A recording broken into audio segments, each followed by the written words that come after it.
नमस्कार दोस्तों, जय माता दी। आज मैं आपको चैत मास के सातों वारों की कहानी सुनाने जा रही हूँ।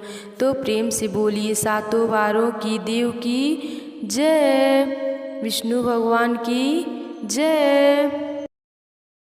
किसी नगर में एक धनी व्यापारी रहता था। दूर दूर तक उसका व्यापार फैला था। नगर के सभी लोग उस व्यापारी का सम्मान करते। इतना सब कुछ संपन्न होने के बाद भी वह व्यापारी बहुत दुखी था, क्योंकि उसका कोई पुत्र नहीं था, जिस कारण अपने मृत्यु के पश्चात व्यापार के उत्तराधिकारी की चिंता उसे हमेशा सताती रहती थी। पुत्र प्राप्ति की इच्छा से व्यापारी प्रत्येक सोमवार भगवान शिव की पूजा व्रत किया करता था और शाम के समय शिव मंदिर में जाकर शिव जी के सामने घी का दीपक जलाया करता था। उसकी भक्ति देखकर माँ पार्वती प्रसन्न हो गईं और भगवान शिव से उस व्यापारी की मनोकामना पूर्ण करने का निवेदन किया। भगवान शिव बोले, इस संसार में सबको उसके कर्म के अनुसार फल की प्राप्ति होती है। जो प्राणी जैसा करता है उन्हें वैसा ही फल प्राप्त होता है। शिव जी द्वारा समझाने के बावजूद भी माँ पार्वती नहीं मानी और उस व्यापारी की मनोकामना पूर्ण हेतु वे शिव जी से बार बार अनुरोध करती रहीं। अंततः माता के आग्रह को देखकर भगवान भोलेनाथ को उस व्यापारी को पुत्र प्राप्ति का वरदान देना ही पड़ा। वरदान देने के पश्चात भोलेनाथ माँ पार्वती से बोले, आपके आग्रह पर मैंने पुत्र प्राप्ति का वरदान तो दे दिया, परंतु इसका यह पुत्र 16 वर्ष से अधिक समय तक जीवित नहीं रहेगा। उसी रात भगवान शिव उस व्यापारी के स्वप्न में आए और उसे पुत्र प्राप्ति का वरदान दिया और उसके पुत्र के 16 वर्ष तक जीवित रहने की भी बात बताई। भगवान के वरदान से व्यापारी को खुशी तो हुई, लेकिन पुत्र की अल्प आयु की चिंता से उस खुशी को नष्ट कर दिया। व्यापारी पहले की तरह सोमवार के दिन भगवान शिव का विधिवत व्रत करता रहा। कुछ महीनों के बाद उसके घर एक अति सुंदर बालक ने जन्म लिया और घर में खुशियां ही खुशियां भर गई। बहुत धूमधाम से पुत्र जन्म का समारोह बनाया गया, परंतु व्यापारी को पुत्र जन्म की अधिक खुशी नहीं हुई, क्योंकि उसे पुत्र की अल्प आयु के रहस्य का पता था। जब पुत्र 12 वर्ष का हुआ तो व्यापारी ने उसे उसके मामा के साथ पढ़ने के लिए वाराणसी भेज दिया। लड़का अपने मामा के साथ शिक्षा प्राप्ति हेतु चल दिया। रास्ते में जहाँ भी मामा भांजे विश्राम हेतु रुकते, वहीं यज्ञ करते और ब्राह्मणों को भोजन कराते। लंबी यात्रा के बाद मामा भांजे एक नगर में पहुँचे।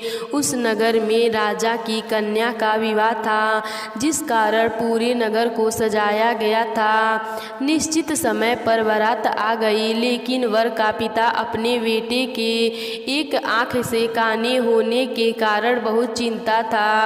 उसे भय था कि इस बात का पता चलने पर कहीं राजा विवाह से इनकार न कर दें, इससे उसकी बदनामी भी होगी। जब वर के पिता ने व्यापारी के पुत्र को देखा तो उसके मस्तिष्क में एक विचार आया। उसने सोचा, क्यों न इस लड़के को दूल्हा बनाकर राजकुमारी से विवाह करा दूं। विवाह के बाद इसको धन देकर विदा कर दूंगा और राजकुमारी को अपने नगर ले जाऊंगा। वर के पिता ने लड़के के मामा से इस संबंध में बात की। मामा ने धन मिलने के लालच में वर के पिता की बात स्वीकार कर ली। लड़के को दूल्हे का वस्त्र पहनाकर राजकुमारी से विवाह कर दिया गया। राजा ने बहुत सारा धन देकर राजकुमारी को विदा किया। शादी के बाद लड़का जब राजकुमारी से साथ लौट रहा था तो वह सच नहीं छिपा सका और उसने राजकुमारी के ओढ़नी पर लिख दिया, राजकुमारी तुम्हारा विवाह मेरे साथ हुआ है। मैं तो वाराणसी पढ़ने के लिए जा रहा हूँ और अब तुम्हें इस नवयुवक की पत्नी बनना पड़ेगा। वह कान्हा है। जब राजकुमारी ने अपनी ओढ़नी पर लिखा हुआ पढ़ा तो उसने कान्हे लड़के के साथ जाने से इनकार कर दिया। राजा को जब यह सब बातें पता लगी तो उसने राजकुमारी को महल में ही रख लिया। उधर लड़का अपने मामा के साथ वाराणसी पहुंच गया और गुरुकुल में ही पढ़ना शुरू कर दिया। जब उसकी आयु 16 वर्ष की हुई तो उसने यज्ञ किया। यज्ञ के समाप्ति पर ब्राह्मणों को भोजन कराया और खूब अन्न वस्त्र दान दिए। रात को वह अपने शयन नक्षत्र में सो गया। शिव के वरदान के अनुसार शयन अवस्था में ही उसके प्राण पखेर उड़ गए। सूर्योदय पर मामा मृत्यु भांजे को देखकर रोने पीटने लगा। आसपास के लोग भी एकत्र होकर दुखी प्रकट करने लगे। लड़के के मामा के रोने विलाप करने के स्वर समीप से गुजरते हुए भगवान शिव और माता पार्वती जी ने भी सुने। माता पार्वती ने भगवान शिव से कहा, प्राणनाथ, मुझे इसके रोने के स्वर सहन नहीं हो रहे। आप इस व्यक्ति के कष्ट को अवश्य दूर करें। भगवान शिव ने माता पार्वती के साथ अदृश्य रूप में समीप जाकर देखा तो भोलेनाथ माता पार्वती से बोले, यह तो उसी व्यापारी का पुत्र है जिसे मैंने 16 वर्ष की आयु का वरदान दिया था। इसकी आयु पूरी हो गई है। माता पार्वती ने फिर भगवान शिव से निवेदन कर उस बालक को जीवित देने का आग्रह किया। माता पार्वती के आग्रह पर भगवान शिव ने उस लड़के को जीवित होने का वरदान दिया और कुछ ही पल में वह जीवित होकर उठ बैठा। शिक्षा समाप्त करके लड़का मामा के साथ अपने नगर की ओर चल दिया। दोनों चलते चलते उसी नगर में पहुँचे जहाँ उसका विवाह हुआ था। उस नगर में भी यज्ञ का आयोजन किया। समीप से गुजरते हुए नगर के राजा ने यज्ञ का आयोजन देखा और उसने तुरंत ही लड़के और उसके मामा को पहचान लिया। यज्ञ के समाप्त होने पर राजा मामा और लड़के को महल में ले गया और कुछ दिन उन्हें महल में रखकर बहुत साधन वस्त्र आदि देकर राजकुमारी के साथ विदा कर दिया। इधर भूखे प्यासे रहकर व्यापारी और उसकी पत्नी बेटे की प्रतीक्षा कर रहे थे। उन्होंने प्रतिज्ञा कर रखी थी कि यदि उन्हें अपने बेटे की मृत्यु का समाचार मिला तो दोनों अपने प्राण त्याग देंगे। परंतु जैसे ही उसने बेटे को जीवित वापस लौटने का समाचार सुना तो वह बहुत प्रसन्न हुए। वह अपनी पत्नी और मित्रों के साथ नगर के द्वार पर पहुंचा। अपने बेटे के विवाह का समाचार सुनकर पुत्र वधू राजकुमारी को देखकर उसकी खुशी का ठिकाना न रहा। उसी रात भगवान शिव जी ने व्यापारी के स्वप्न में आकर कहा, हे श्रेष्ठी, मैंने तेरे सोमवार के व्रत करने और कथा सुनने से प्रसन्न होकर तेरे पुत्र को लंबी आयु प्रदान की है। पुत्र की लंबी आयु जानकर व्यापारी बहुत प्रसन्न हुआ। शिव भक्त होने तथा सोमवार का व्रत करने से व्यापारी की सभी मनोकामनाएं पूर्ण हुई। इसी प्रकार जो भक्त सोमवार का विधिवत व्रत करते हैं और व्रत कथा सुनते हैं उनकी सभी इच्छाएं पूरी होती हैं। तो प्रेम से बोलिए माता पार्वती की जय, भोलेनाथ की जय। इसी नगर में केशव वंदत ब्राह्मण अपनी पत्नी अंजलि के साथ रहता था। केशव वंदत के घर में धन संपत्ति की कोई कमी नहीं थी। नगर में सभी केशव वंदत का सम्मान करते थे, लेकिन केशव वंदत संतान नहीं होने से बहुत चिंता में रहता था। दोनों पति पत्नी प्रतिदिन मंगलवार को हनुमान जी की पूजा करते थे। विधिवत मंगलवार का व्रत करते हुए कई वर्ष बीत गए थे। ब्राह्मण बहुत निराश हो गया, लेकिन उसने व्रत करना नहीं छोड़ा। कुछ दिनों के बाद केशव वंदत हनुमान जी की पूजा करने के लिए जंगल में चला गया। उसकी पत्नी अंजलि घर में रहकर मंगलवार का व्रत करने लगी। दोनों पति पत्नी पुत्र प्राप्ति के लिए मंगलवार का विधिवत व्रत करने लगे। अंजलि ने अगले मंगलवार को व्रत किया, लेकिन किसी कारणवश उस दिन अंजलि हनुमान जी को भोग नहीं लगा सकी और उस दिन वह सूर्यास्त के बाद भूखी ही सो गई। अगले मंगलवार को हनुमान जी को भोग लगाए बिना उसने भोजन नहीं करने का प्रण कर लिया। 6 दिन तक अंजलि भूखी प्यासी रही। 7वें दिन मंगलवार को अंजलि ने हनुमान जी की पूजा की, लेकिन तभी भूख प्यास के कारण अंजलि बेहोश हो गई। हनुमान जी ने उसे स्वप्न में दर्शन देते हुए कहा, उठो पुत्री, मैं तुम्हारी पूजा पाठ से बहुत प्रसन्न हूँ। तुम्हें सुंदर और सुयोग पुत्र होने का वर देता हूँ। यह कहकर हनुमान जी अंतर्ध्यान हो गए। तत्काल अंजलि ने उठकर हनुमान जी को भोग लगाया और स्वयं भोजन भी की। हनुमान जी की अनुकंपना से अंजलि ने एक सुंदर शिशु को जन्म दिया।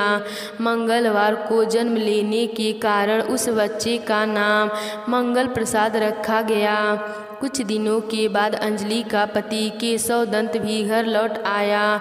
उसने मंगल को देखा तो अंजलि से पूछा, यह सुंदर बच्चा किसका है? अंजलि ने खुश होते हुए हनुमान जी के दर्शन देने और पुत्र प्राप्ति का वरदान देने की सारी कथा सुना दी, लेकिन केशव दंत को उसकी बातों पर विश्वास नहीं हुआ।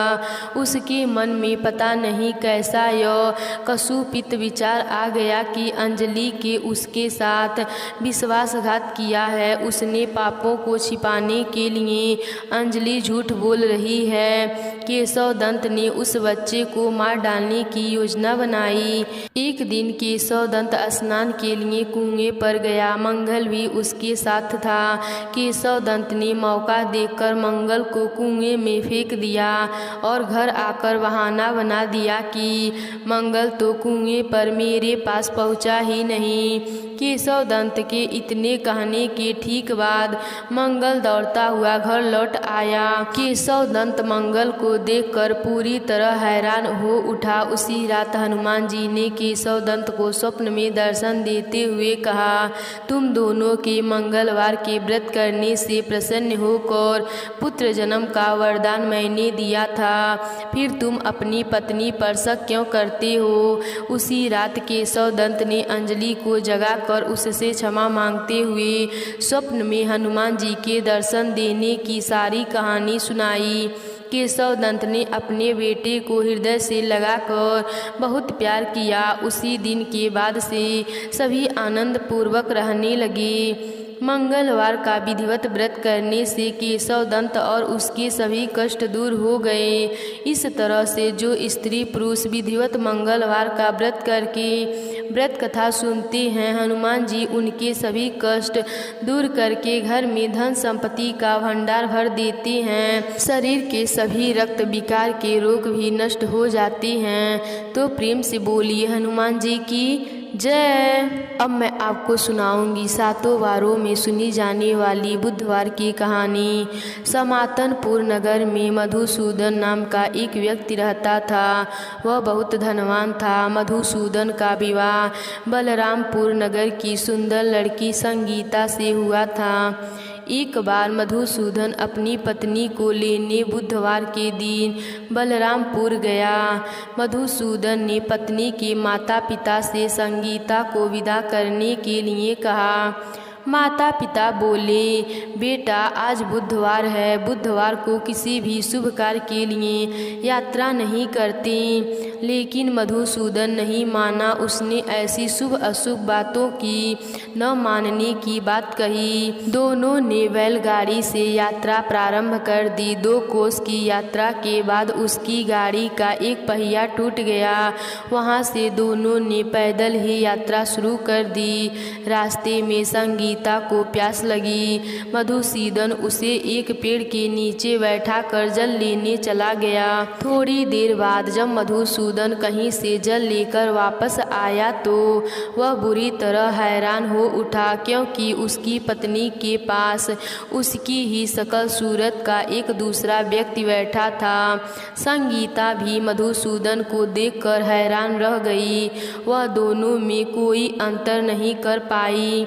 मधुसूदन ने उस व्यक्ति से पूछा, तुम कौन हो और मेरी पत्नी के पास क्यों बैठे हो? मधुसूदन की बात सुनकर उस व्यक्ति ने कहा, अरे भाई, यह मेरी पत्नी संगीता है। मैं अपनी पत्नी को ससुराल से विदा करा कर लाया हूँ।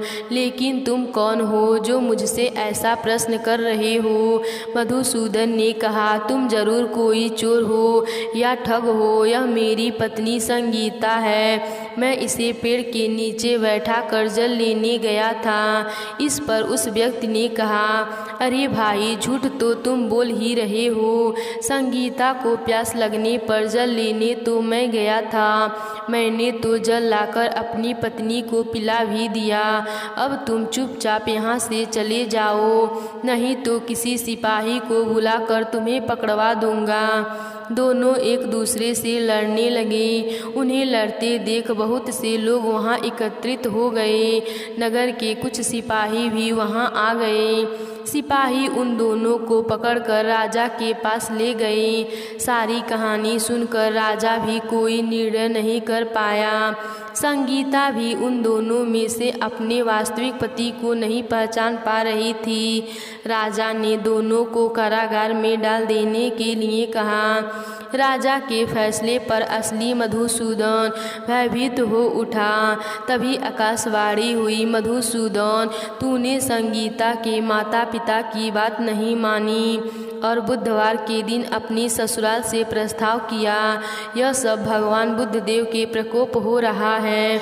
मधुसूदन ने भगवान बुद्धदेव से प्रार्थना की कि हे भगवान बुद्धदेव, मुझे क्षमा कर दीजिए। मुझसे बहुत बड़ी गलती हुई। भविष्य में कभी भी बुधवार के दिन यात्रा नहीं करूँगा और सदैव बुधवार को आपका व्रत किया करूँगा। मधुसूदन के प्रार्थना करने से भगवान बुद्धदेव ने उसे क्षमा कर दिया। तभी दूसरा व्यक्ति राजा के सामने से गायब हो गया। राजा और दूसरे लोग इस चमत्कार को देखकर हैरान रह गए। भगवान बुद्धदेव की इस अनुकंपना से राजा ने मधुसूदन और उसकी पत्नी को सम्मानपूर्वक विदा कर दिया। कुछ दूर चलने पर रास्ते में उन्हें बैलगाड़ी मिल गई। बैलगाड़ी का टूटा हुआ पहिया भी जुड़ा हुआ था। दोनों उसमें बैठकर समातनपुर की ओर चल दिए। मधुसूदन और उसकी पत्नी संगीता दोनों बुधवार को व्रत करते हुए आनंदपूर्वक जीवन यापन करने लगे।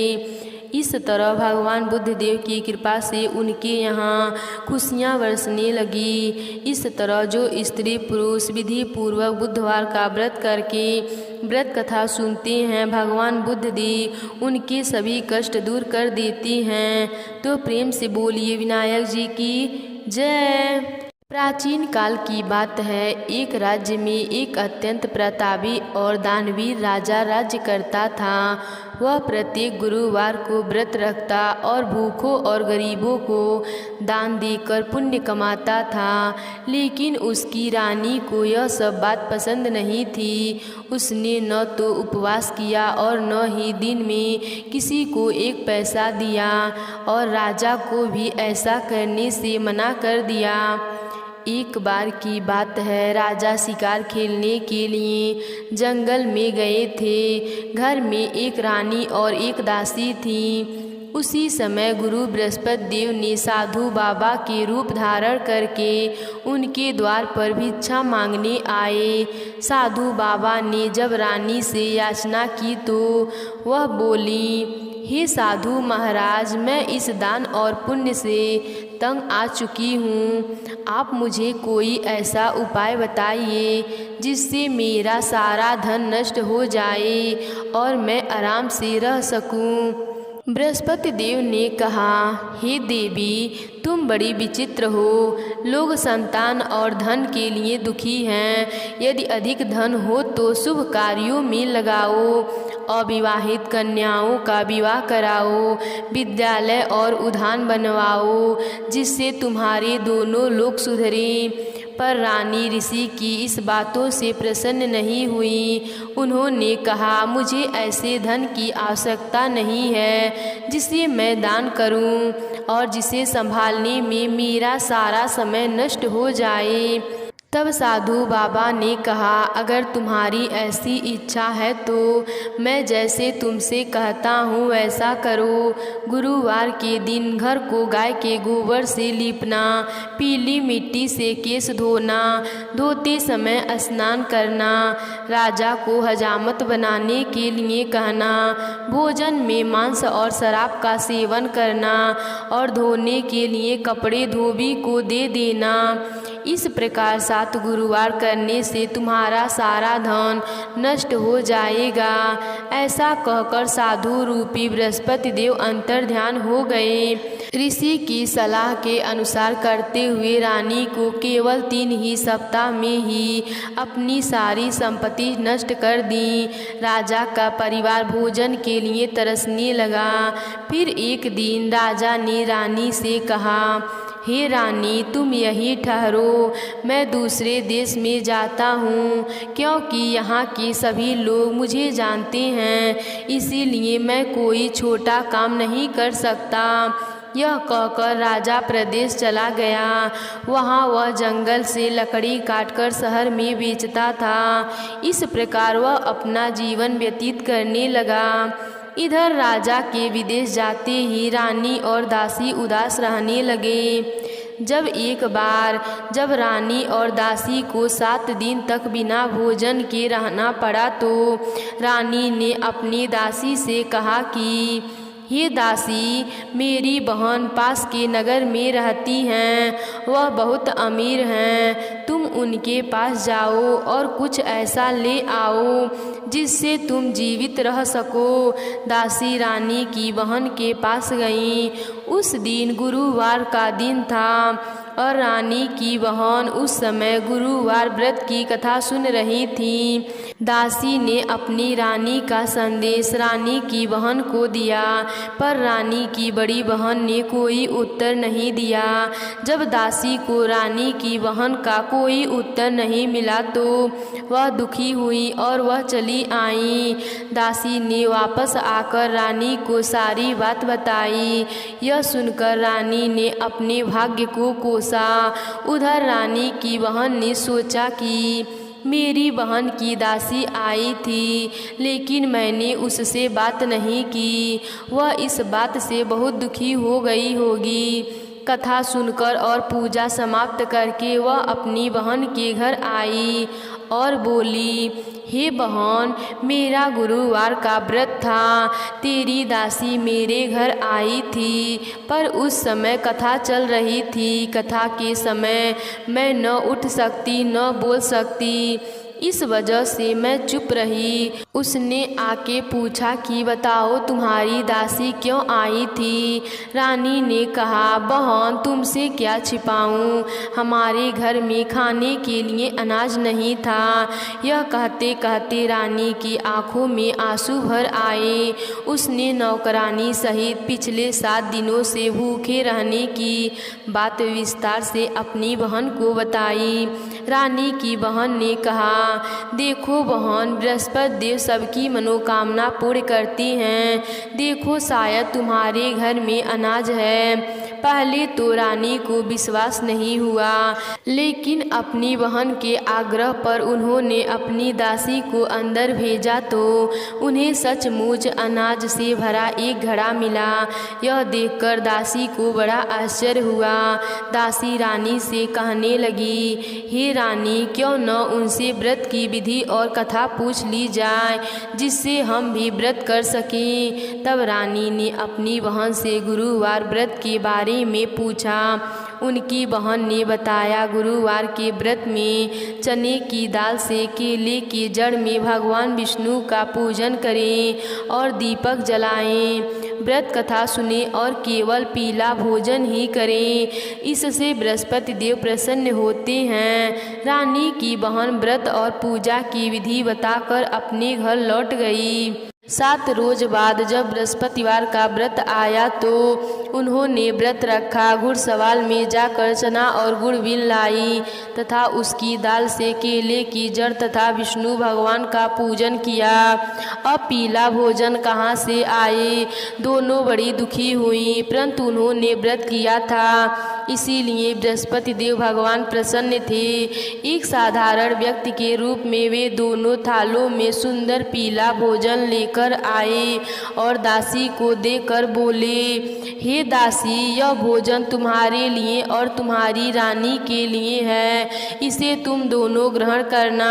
दासी भोजन पाकर बहुत प्रसन्न हुई, उसने रानी को सारी बात बताई। उसके बाद से वे प्रत्येक बृहस्पतिवार को गुरु भगवान का व्रत और पूजन करने लगी। बृहस्पति भगवान की कृपा से उनके पास धन हो गया, परंतु रानी फिर पहले की तरह आलस करने लगी।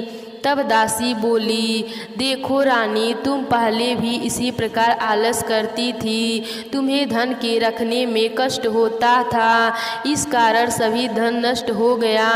अब गुरु भगवान की कृपा से धन मिला है तो फिर तुम्हें आलस होता है। बड़ी मुसीबतों के बाद हमने यह धन पाया है, इसीलिए हमें दान पुण्य करना चाहिए। अब तुम भूखे मनुष्यों को भोजन कराओ, प्याऊ लगवाओ, ब्राह्मणों को दान दो, कुआं, तालाब, बावड़ी आदि का निर्माण कराओ, मंदिर पाठशाला बनवा कर ज्ञान दान दो, कुंवारी कन्याओं का विवाह करवाओ, अर्थात धन को शुभ कार्य में खर्च करो, जिससे तुम्हारे कुल का यश बढ़े तथा स्वर्ग प्राप्त हो और पितर प्रसन्न हो। दासी की बात मानकर रानी शुभ कर्म करने लगी, उसका यश फैलने लगा। एक दिन रानी और दासी आपस में विचार करने लगे कि न जाने राजा किस दशा में होंगे, उनकी कोई खोज खबर भी नहीं है। उन्होंने श्रद्धापूर्वक गुरु बृहस्पति भगवान से प्रार्थना की कि हे राजा, जहाँ कहीं भी हो शीघ्र वापस आ जाएं। उधर राजा परदेश में बहुत दुखी रहने लगा। वह प्रतिदिन जंगल से लकड़ी बीन कर लाता और उसे शहर में बेचकर अपने दुखी जीवन को बड़ी कठिनता से व्यतीत करता। एक दिन दुखी होकर अपनी पुरानी बातों को याद करके वह रोने लगा और उदास हो गया।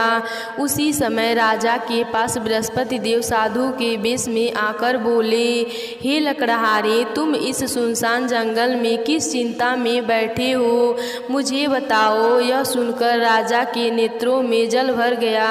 साधु की वंदना कर राजा ने अपनी संपूर्ण कहानी सुना दी। महात्मा दयालु होते हैं। वे राजा से बोले, हे राजन, तुम्हारी पत्नी ने बृहस्पति देव के प्रति अपराध किया था, जिसके कारण तुम्हारी यह दशा हुई। अब तुम किसी प्रकार की चिंता मत करो, भगवान तुम्हें पहले से अधिक धन देंगे।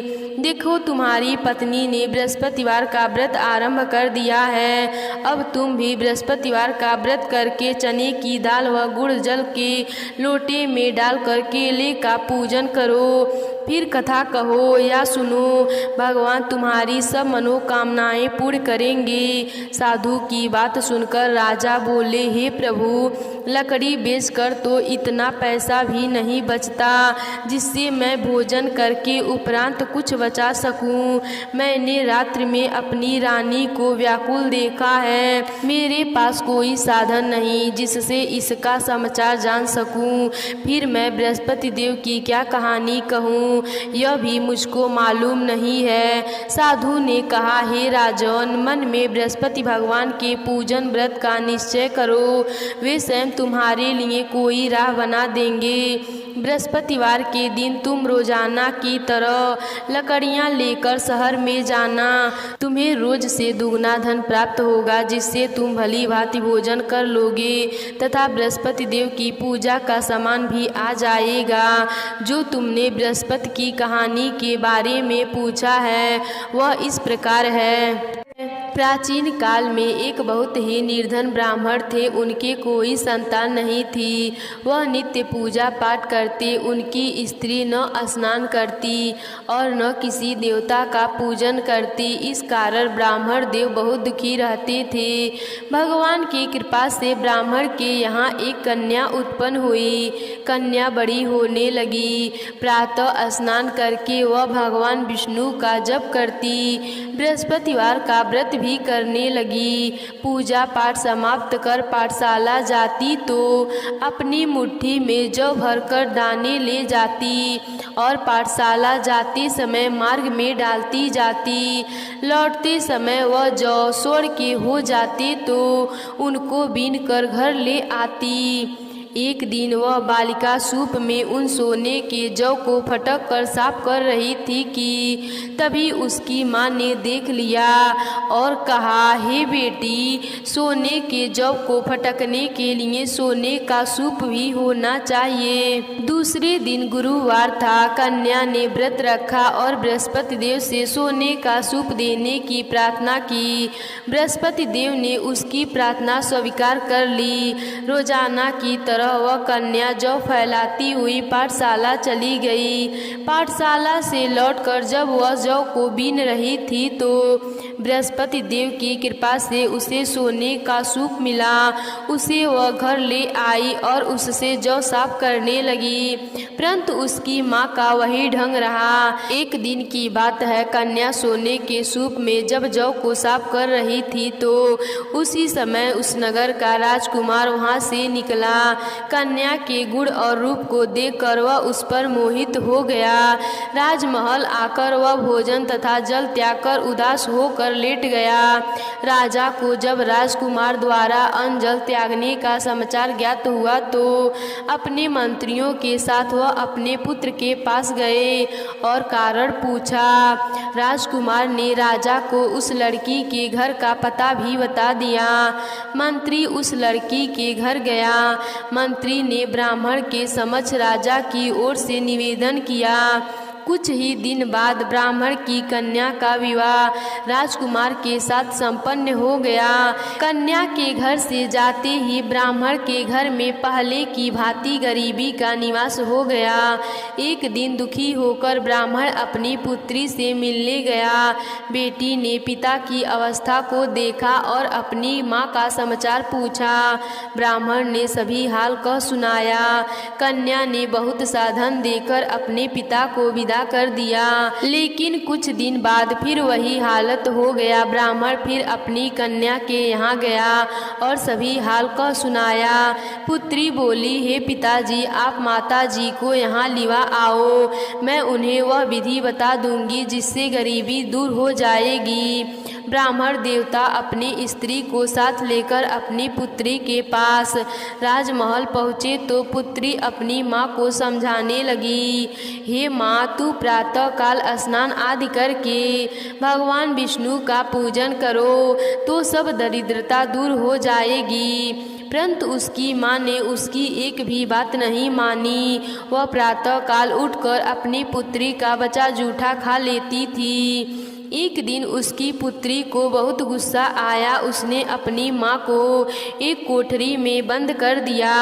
प्रातः उसे स्नान आदि करा के पूजा पाठ करवाया तो उसकी माँ की बुद्धि ठीक हो गई। इसके बाद वह नियम पूर्वक से पूजा पाठ करने लगे और प्रत्येक बृहस्पतिवार को व्रत रखने लगे। इस व्रत के प्रभाव से मृत्यु के बाद वह स्वर्ग को गए। वह ब्राह्मण भी सुखी पूर्वक इस लोक का सुख भोग कर स्वर्ग को प्राप्त हुआ। इस तरह कहानी कहकर साधु देवता वहाँ से लोप हो गए। धीरे धीरे समय व्यतीत होने पर फिर बृहस्पतिवार का दिन आया। राजा जंगल से लकड़ी काटकर शहर में बेचने गया।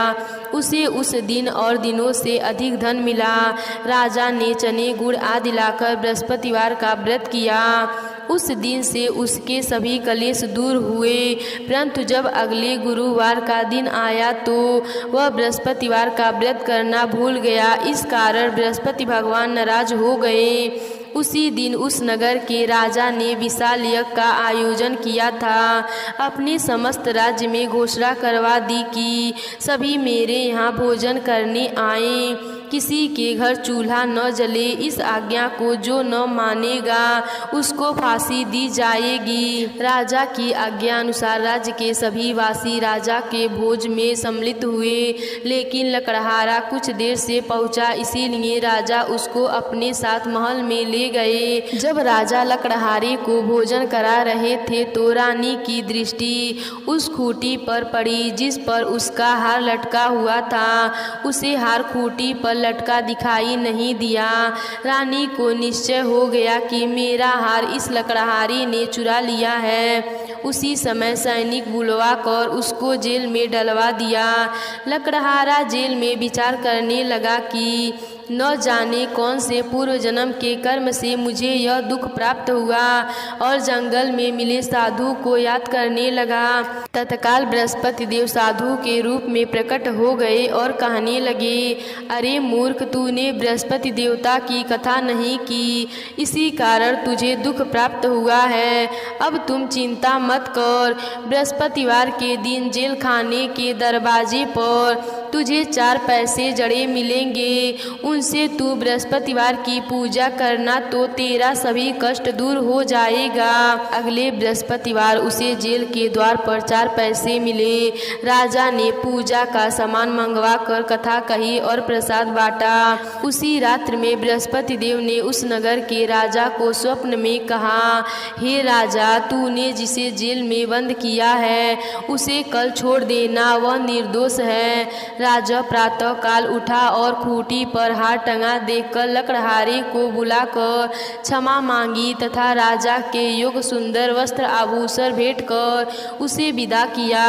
गुरुदेव की आज्ञा अनुसार राजा अपने नगर को चल दिया। राजा जब नगर के निकट पहुंचा तो उसे बड़ा ही आश्चर्य हुआ। नगर में पहले से अधिक बाग, तालाब और कुएं तथा बहुत सी धर्मशालाएं, मंदिर आदि बने हुए थे। राजा ने पूछा कि यह किसका बाग है और धर्मशाला है। तब नगर के सब लोग कहने लगे कि यह सब रानी और दासी द्वारा बनाए गए हैं। राजा को आश्चर्य हुआ और गुस्सा भी आया कि उसकी अनुपस्थिति में रानी के पास धन कहाँ से आया होगा। जब रानी ने यह खबर सुनी कि राजा आ रहे हैं तो उसने अपनी दासी से कहा, हे दासी, देख राजा हमको कितनी बुरी हालत में छोड़ के गए थे, वह हमारी ऐसी हालत देखकर लौट न जाएं, इसीलिए तू दरवाजे पर खड़ी हो जाना। रानी की आज्ञा अनुसार दासी दरवाजे पर खड़ी हो गई और जब राजा आए तो उन्हें अपने साथ महल में लिया गई। तब राजा ने क्रोध करके अपनी तलवार निकाली और पूछने लगा, बताओ यह धन तुम्हें कैसे प्राप्त हुआ। तब रानी ने सारी कथा कह सुनाई। राजा ने निश्चय किया कि मैं रोजाना दिन में 3 बार कथा कहा करूँगा तथा रोज व्रत किया करूँगा। अब हर समय राजा के दुपट्टे में चने दाल बंधी रहती तथा दिन में 3 बार कथा कहता। एक रोज राजा ने विचार किया कि चलो अपनी बहन के यहाँ हो आऊं। इस तरह का निश्चय कर राजा घोड़े पर सवार होकर अपनी बहन के यहाँ चल दिया। मार्ग में उसने देखा कि कुछ आदमी एक मुर्दे को लिए जा रहे हैं। उन्हें रोककर राजा कहने लगा, अरे भाइयों, मेरी बृहस्पतिवार की कथा सुन लो। वह बोले, लो हमारा तो आदमी मर गया है, इसको अपनी कथा की पड़ी है। परंतु कुछ आदमी बोले, अच्छा कहो, हम तुम्हारी कथा भी सुनेंगे। राजा ने दाल निकाली और कथा कहनी शुरू कर दी। जब कथा आधी हुई तो मुर्दा हिलने लगा और जब कथा समाप्त हुई तो राम राम कह के वह मुर्दा खड़ा हो गया। राजा आगे बढ़ा। उसे चलते चलते शाम हो गई। आगे मार्ग में उसे एक किसान खेत में हल चलाता मिला। राजा ने उससे कहा, मेरी कथा सुन लो, लेकिन वह नहीं माना। राजा आगे चल पड़ा। राजा के हटते ही बैल पछाड़ खाकर गिर गए तथा किसान के पेट में बहुत जोर से दर्द होने लगा। उसी समय किसान की पत्नी रोटी लेकर आई। उसने जब देखा तो अपने पुत्र से सब हाल पूछा। बेटे ने सभी हाल बता दिया। बुढ़िया दौड़ी दौड़ी उस घुड़सवार के पास गई और उससे बोली, मैं तेरी कथा सुनूंगी, तू अपनी कथा मेरे खेत पर चलकर ही कहना। राजा ने लौटकर बुढ़िया के खेत पर जाकर कथा कही, जिसके सुनते ही बैल खड़े हो गए तथा किसान के पेट का दर्द भी बंद हो गया। राजा अपनी घर के बहन पहुंच गया। बहन ने भाई की खूब मेहमानी की। दूसरे रोज प्रातः काल राजा जागा तो वह देखने लगा कि सब लोग भोजन कर रहे हैं। राजा ने अपनी बहन से जब पूछा, ऐसा कोई मनुष्य है जिसने भोजन नहीं किया हो, जो मेरे बृहस्पतिवार की व्रत की कथा सुन ले। बहन बोली, हे भैया, यह देश ऐसा ही है। पहले यहाँ के लोग भोजन करते हैं, बाद में अन्य काम करते हैं। फिर वह एक कुम्हार के घर गई, जिसका लड़का बीमार था। उसे मालूम हुआ कि उसके यहाँ 3 दिन से कोई भी भोजन नहीं किया है। रानी ने अपने भाई की कथा सुनने के लिए कुम्हार से कहा। वह तैयार हो गया। राजा ने जाकर बृहस्पतिवार की कथा कही, जिसको सुनकर उसका लड़का ठीक हो गया। अब तो राजा की प्रशंसा होने लगी। एक दिन राजा ने अपनी बहन से कहा, हे बहन, मैं अब अपने घर जाऊंगा, तुम भी तैयार हो जाओ। राजा की बहन ने अपनी सास से अपने भाई के साथ जाने की आज्ञा मांगी। सास बोली, चली जा, परंतु अपने लड़कों को मत ले जाना, क्योंकि तेरे भाई की कोई संतान नहीं होती है। बहन ने अपने भाई से कहा, हे भैया, मैं तो चलूंगी, पर मेरा कोई बालक नहीं जाएगा। अपनी बहन को भी छोड़कर दुखी मन से राजा अपने नगर को लौट गया। राजा ने अपनी रानी से सारी कथा बताई और बिना भोजन किए वह शैया पर लेट गया। रानी बोली, हे प्रभु, बृहस्पति देव ने हमें सब कुछ दिया है, वे हमें संतान अवश्य देंगे। उसी रात बृहस्पति देव ने राजा को स्वप्न में कहा, हे राजा, उठ, सभी सोच त्याग दे, तेरी रानी गर्भवती है। राजा को यह जानकर बड़ी खुशी हुई। 9वें महीने रानी के गर्भ से एक सुंदर पुत्र पैदा हुआ। तब राजा बोला, हे रानी, स्त्री बिना भोजन के रह सकती है, परंतु बिना कहे नहीं रह सकती। जब मेरी बहन आए तुम उससे कुछ मत कहना। रानी ने हाँ कर दी। जब राजा की बहन ने यह शुभ समाचार सुना तो वह बहुत खुश हुई तथा बधाई लेकर अपने भाई के यहाँ आई। रानी ने तब उसे आने का उलाहना दिया। जब भाई अपने साथ ला रहे थे तब टाल गई, उनके साथ न आई और आज अपने आप ही भागी भागी बिना बुलाए आ गई। तो राजा की बहन बोली, भाई, मैं इस प्रकार न कहती तो तुम्हारे घर औलाद कैसे होती। बृहस्पति देव सभी कामनाएं पूर्ण करते हैं। जो श्रद्धा पूर्वक बृहस्पतिवार का व्रत करता है, यूं कथा पढ़ता है अथवा सुनता है और दूसरों को सुनाता है, बृहस्पति देव उसकी सभी मनोकामनाएं पूर्ण करते हैं, उनकी सदैव रक्षा करते हैं। जो संसार में सदा भावना से गुरुदेव का पूजन एवं व्रत सच्चे हृदय से करते हैं, जैसे सच्ची भावना से रानी और राजा ने बृहस्पति देव की कथा का गुणगान किया, तो उनकी सभी इच्छाएं बृहस्पति देव ने पूर्ण की। अनजाने में भी बृहस्पति देव की उपेक्षा न करें, ऐसा करने से सुख शांति नष्ट हो जाती हैं। इसीलिए सबको कथा सुनने के बाद प्रसाद लेकर जाना चाहिए। हृदय से उनका नमन करते हुए जयकारा बोलना चाहिए। तो प्रेम से बोलिए, बृहस्पति देव की जय। शुक्रवार की व्रत कथा। एक बूढ़ी औरत थी और उसका एक ही बेटा था। बेटे की शादी के बाद बुढ़िया बहू से घर के सारे काम कराती थी, लेकिन उसे सही खाना नहीं देती थी। लड़के यह सब देख लेता, लेकिन माँ से कुछ नहीं कह पाता। बहुत सोच विचार करने के बाद एक दिन लड़के ने माँ से कहा, माँ मैं विदेश जा रहा हूँ। माँ ने बेटे को जाने का आदेश दिया। उसके बाद वह अपनी पत्नी के पास गया और बोला, मैं विदेश जा रहा हूँ, कोई निशानी दो। इतना कहकर वह पति के चरणों में गिर पड़ी और रोने लगी। इसने गोबर से लथपथ हाथों से पति के जूतों पर छाप छोड़ी। बेटे की मौत के बाद सास ससुर के अत्याचार और बढ़ गए। एक दिन बहुत उदास होकर मंदिर गई। वहाँ कई महिलाएं पूजा कर रही थीं। उन्होंने महिलाओं से व्रत के बारे में पूछा तो उन्होंने कहा कि हम संतोषी माता का व्रत कर रही हैं। महिलाओं ने बताया कि यह व्रत सभी प्रकार के कष्टों का नाश करती हैं। महिलाओं ने बताया कि यह सभी प्रकार के कष्टों का नाश करती हैं। महिलाओं ने बताया कि शुक्रवार के दिन स्नान करके एक बर्तन में शुद्ध जल लें, गुड़ और चने का प्रसाद लें और सच्चे मन से माँ की पूजा करें। खटास भूल कर भी न खाएं और न ही किसी को दें। एक बार भोजन करने के बाद व्रत की रस्में सुनकर अब वह हर शुक्रवार को संयम में व्रत रखने लगी। कुछ दिनों बाद माँ की कृपा से पति का पत्र आया। कुछ दिनों बाद धन भी आ गए। उसने प्रसन्न मन से फिर से उपवास किया और मंदिर में जाकर अन्य महिलाओं से कहा, माँ संतोषी की कृपा से हमें पति का पत्र और पैसा मिला है। अन्य सभी महिलाएं ने भी श्रद्धा के साथ उपवास करना शुरू कर दिया। बहू बोली, हे माँ, जब मेरे पति घर आएंगे तो मैं आपके व्रत का उद्यापन करूंगी। अब एक रात संतोषी माता ने उसके पति को एक सपना दिया और कहा कि तुम अपने घर क्यों नहीं जाते हो।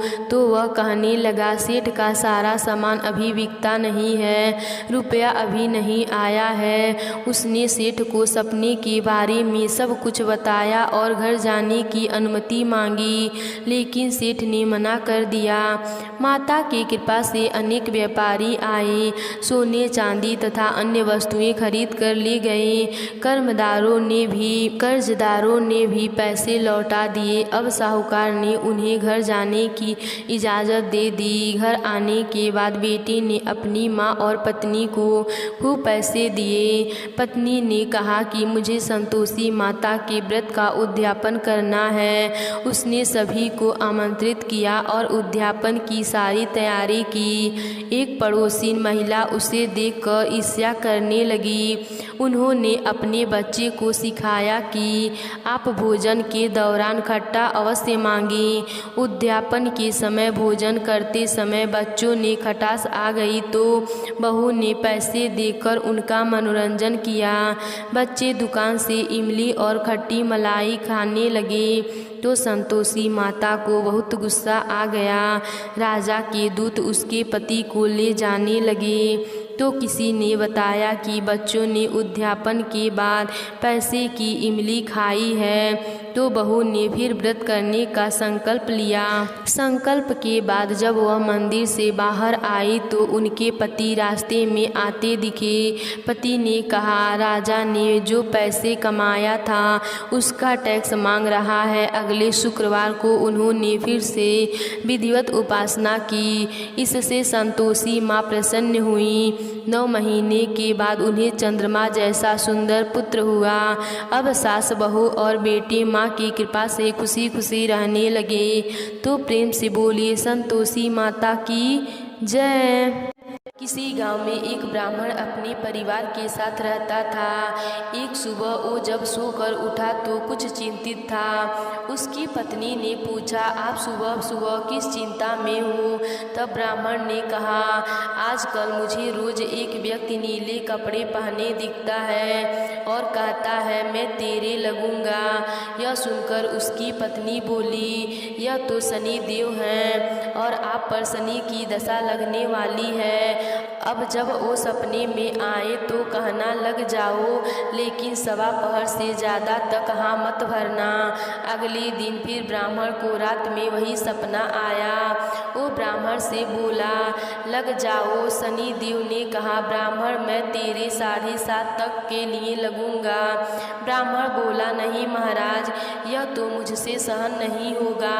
फिर शनि देव बोले, ठीक है तो मैं 5.5 साल के लिए लगूंगा। इस पर भी ब्राह्मण बोला, नहीं महाराज, यह भी नहीं। फिर शनि देव बोले, 2.5 वर्ष। ब्राह्मण बोला, महाराज यह तो नहीं झेला जाएगा। ऐसा करते करते शनि देव बोले, सवा पहर के लिए मेरी दशा तुझे सहनी ही होगी। इस पर ब्राह्मण ने हाँ कर दी। सुबह उठकर ब्राह्मण ने अपनी पत्नी को सारी बात बताई और बोला, मुझे सवा पहर की दशा लग गई है, तुम मुझे सोने के 2 टके दे दो। मैं जंगल में जाता हूँ, वहाँ बैठकर पूजा पाठ करूँगा और समय पूरा होने पर वापस आ जाऊँगा। तू घर पर ही रहना, बच्चों को भी बाहर न जाने देना, किसी से झगड़ा मत करना। ऐसा कहकर ब्राह्मण जंगल में चला गया। वहाँ पूजा पाठ करने लगा। 1 पहर बीत गया। ब्राह्मण ने सोचा, 1 पहर तो बीत ही गया, थोड़ी सी ही देरी है, यह तो रास्ते में ही कट जाएगी। ऐसा सोचकर वो घर की ओर चल पड़ा। परंतु शनि की दशा से कौन बच सका है। शनि देव ने रास्ते में मतीरे लगा दिए। ब्राह्मण ने सोचा, बच्चों के लिए मतीरे ले चलता हूँ। ब्राह्मण ने माली को आवाज़ लगाई। माली नहीं आया तो ब्राह्मण ने 1 सोने का टका वहाँ रख कर 2 मतीरे तोड़ लिए और अपने थैले में रख कर आगे चल दिया। शनि देव राजा के सैनिक का भेष धर कर आए और बोले कि तेरे थैले में क्या है। ब्राह्मण बोला, मतीरे तोड़ कर लाया हूँ। वो बोले, खोल कर दिखाओ। जैसे ही थैले में देखा तो मतीरों की जगह राजा के बेटे के सिर दिखे। वो ब्राह्मण को पकड़कर राजा के पास ले गए और कहा, इसने आपके दोनों पुत्रों को मार डाला और इस थैले में उसके सिर हैं। राजा के होश उड़ गए और वो बोला कि इस ब्राह्मण को फांसी पर लटका दो।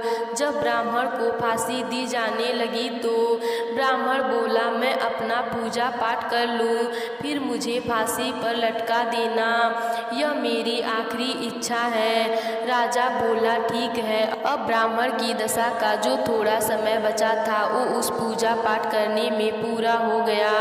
और उधर राजा के दोनों लड़के शिकार खेल कर वापस आ गए। उन्हें देखते ही राजा हैरान हो गया।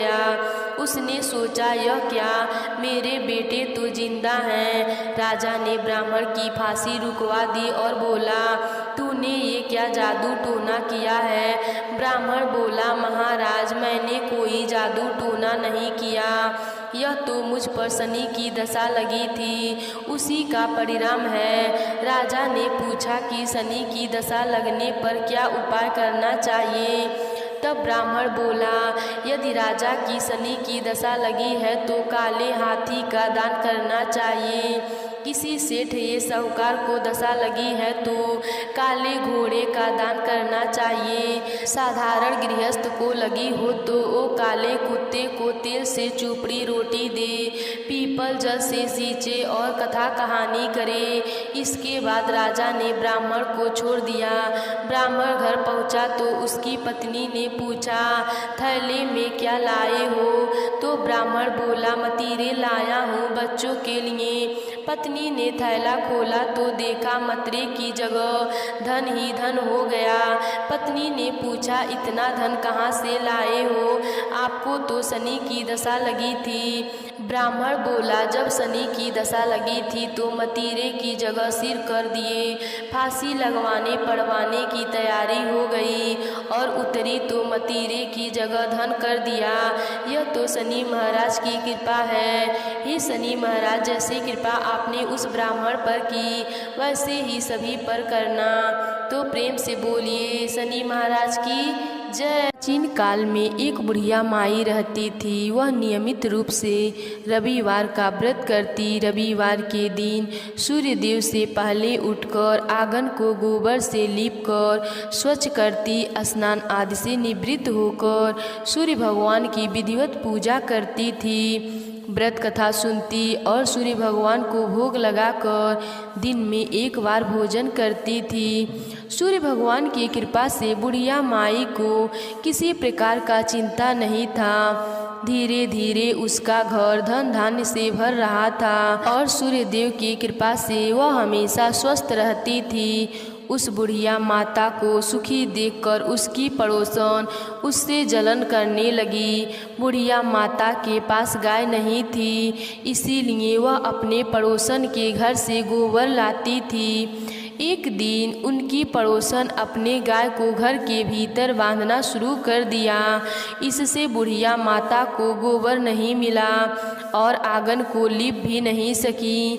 आंगन न लीपने के कारण बुढ़िया माता ने सूर्य भगवान की पूजा भी ना कर सकी। बुढ़िया माता रात होने पर भूखी प्यासी ही सो गई। सपने में सूर्य भगवान ने दर्शन दिया और भोग न लगाने का कारण पूछा तो बुढ़िया माता ने भगवान सूर्य देव से क्षमा मांगी और बताया कि गोबर न मिलने से वह आज घर भी ना लीपी और पूजा भी नहीं की और भगवान को भोग भी नहीं लगा पाई। इस पर सूर्य देव ने कहा, बुढ़िया माता, मैं आपके पूजा से प्रसन्न हूँ और मैं आपके एक गाय वरदान में देता हूँ। प्रातः काल सूर्य उदय होने से पहले उस बुढ़िया माता की आंखें खुली तो वह अपने घर के आंगन में सुंदर गाय और बछड़ा को देखकर बहुत ही खुश हो गई। गाय को आंगन में बांधकर उन्होंने जल्दी से चारा लाकर खिलाया। जब पड़ोसन ने गाय और बछड़े को देखा तो उसकी आंखें फटी की फटी रह गई और वह जलने लगी। तभी गाय ने सोने का गोबर किया। गोबर देखते ही पड़ोसन हैरान हो गई। उसने तुरंत अपने गाय के गोबर से बदलकर सोने वाला गोबर अपने घर में ला दिया। अब यही कार्य रोज करने लगी। सूर्य उदय से पहले उठकर सोने का गोबर बदलकर अपने घर ला देती थी। सोने के गोबर से पड़ोसन जल्दी ही धनी होने लगी। बूढ़ी माता को सोने का गोबर के बारे में कुछ भी पता नहीं था। बूढ़ी माता हमेशा की तरह रविवार का व्रत करती थी, पूजा करती, कथा सुनती। एक दिन सूर्य देव ने तेज आंधी चला दिया, जिससे बूढ़ी माता अपनी गाय को घर के भीतर बांध दिया। बूढ़ी माता ने सुबह जब गाय के सोने का गोबर देखा तो उनको बहुत आश्चर्य हुआ और वह सब जान गईं। उस दिन के बाद से बूढ़ी माता हर रोज अपनी गाय को घर के भीतर बांधना शुरू कर दिया। सोने के गोबर से बूढ़ी माता कुछ ही दिनों में बहुत धनी हो गईं। पड़ोसन को सोने का गोबर न मिल पाता था, इसलिए वह बुरी तरह से जल भुन कर राख हो गईं और अपने पति को समझा बुझाकर उस नगर के राजा के पास भेज दिया। राजा को जब ज्ञात हुआ कि गाय सोने का गोबर देती है तो वह अपने सिपाहियों को आदेश दिया, बूढ़ी माता के घर से गाय और बछड़े को तुरंत लाया जाए। गाय और बछड़ा राजमहल में आ गए।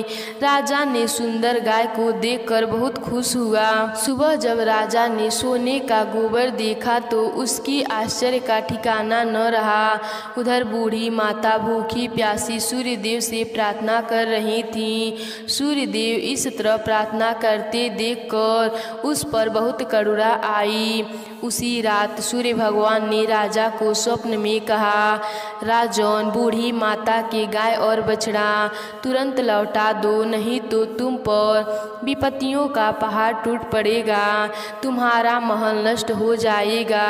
सूर्य भगवान के स्वप्न से पूरी तरह भयभीत राजा ने प्रातः उठते ही गाय और बछड़ा बुढ़िया माई को लौटा दिया और क्षमा मांगी। राजा ने पड़ोसन और उसकी पत्नी को इस दुष्टता की दंड भी दिया। राजा ने पूरी राज्य में घोषणा करवा दिया कि सभी स्त्री पुरुष रविवार का व्रत किया करेंगे। रविवार का व्रत करने से सभी के घर में धन्य धान भर गया। राज्य में चारों तरफ खुशहाली छा गई। स्त्री पुरुष खुशी जीवन यापन करने लगे। सभी लोग के शारीरिक कष्ट दूर हो गए। तो प्रेम से बोलिए सूर्य भगवान की जय।